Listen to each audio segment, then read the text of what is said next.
Types of business letters. Now, letters can be broadly classified into two types. One is layout letters in the blocked format.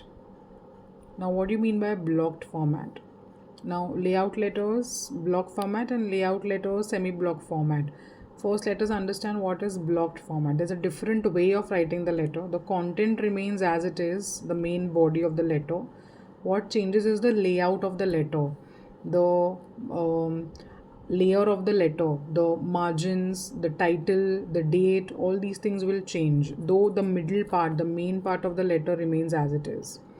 Now, what really changes here is in blocked format, you write the company name at the top, you write the registered office, phone, and email ID details, and everything else comes on the left side, right from the date, the reference number, and the recipient's address.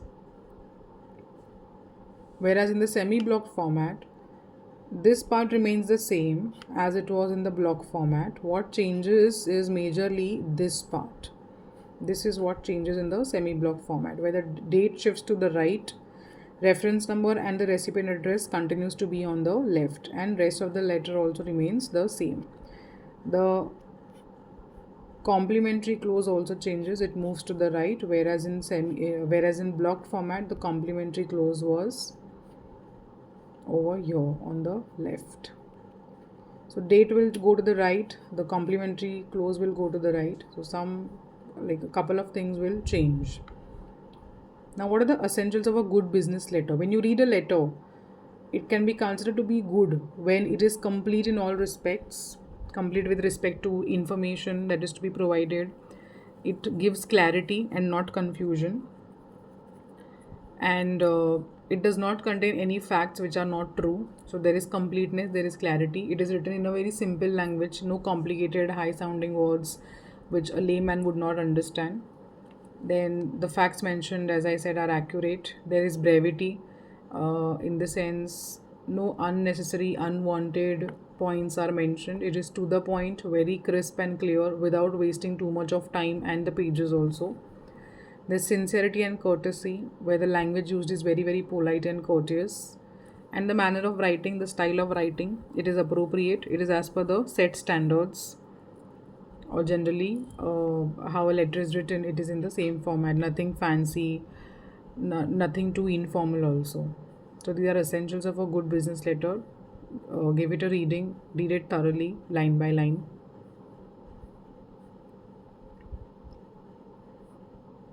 Business messages, always remember, they should always have the you attitude, in the sense you have to write the business letter, draft it in such a way that the person reading it is in your mind, how he'll feel after reading the message. So there has to be you attitude, wherein you are thinking about the person reading the message. There should not be me attitude, okay? It should be either you attitude or we attitude, where the business letter is written in such a fashion that the reader, it gives the reader a feeling that they are thinking so much about me, they are taking care of my needs. Say you're writing a letter to someone, say a customer, the customer should feel that the letter is written keeping me in point, me as the focal point of the letter, and not the business or anything.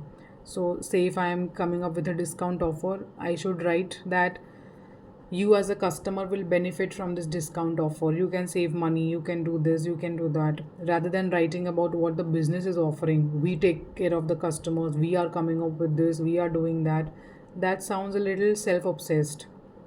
So you always have to keep the you attitude in mind, where you give the customer or the reader a feeling that he is the first person to cross your mind while coming up with this offer.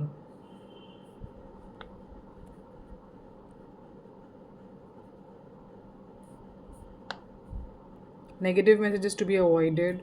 Jitna ho sake, never to communicate anything negative over the letter. And even if you want to, the language has to be very, very courteous and polite.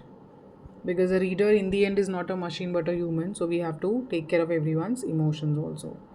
Then there's something called as persuasive message, where the reader has to be convinced for something. That is known as a persuasive message. It can be for anything, asking for a favor, or convincing the reader to buy something or to be a part of something, or extending an invitation to the reader to come and be present at a particular event as a guest or as a speaker. So these are all persuasive messages.